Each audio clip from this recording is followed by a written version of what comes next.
No, let me just interrupt you here for a second. This is nonsense, Senator Schumer. I mean, I want to be respectful, but you can't possibly be serious in the suggestion. I mean, I'm not a fool. You can't suggest to me that because of the Democrats are now in power, that something's going to be done about Walter Reed and about the mess in the Veterans Administration and all of this, and that if the Democrats hadn't taken control of Congress, that nothing would have been done. That's preposterous. Of course it would have. Well, something would have been done if the story would have gotten out. The story would have gotten out. I mean, Dana Priest and Ann Hall, they don't. They're not. They work for the Washington Post.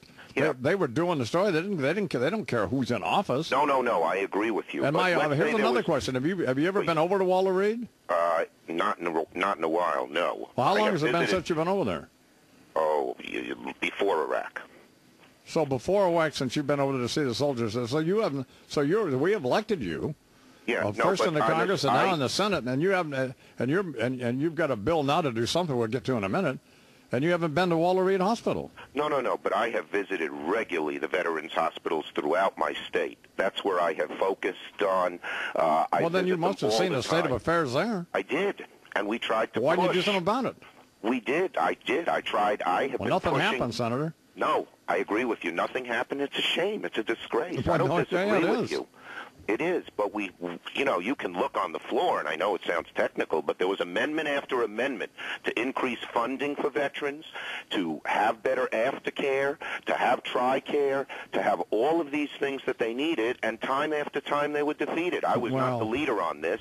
We had Patty Murray and Carl Levin and some of the others who were heads of those committees, but I was fighting as much as I believe in it. Look, here's what I believe.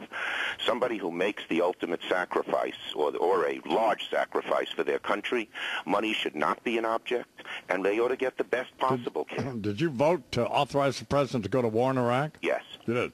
So yes. Why wouldn't you? If you voted for the president to go to war in Iraq, why wouldn't you go over to Walter Reed since the Iraq war's begun? It's been going on longer than World War II.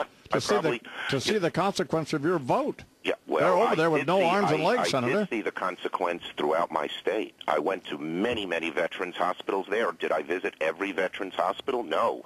But I spent a lot of time. I mean, 3 weeks before this crisis happened, I was throughout the cities of my state meeting with guardsmen and reservists about the bad benefits that they got in terms of health care. But you need to go see the kids with no arms. Well, and legs. I am going to go to Walter Reed, and probably I should have gone there, but I did visit many veterans hospitals.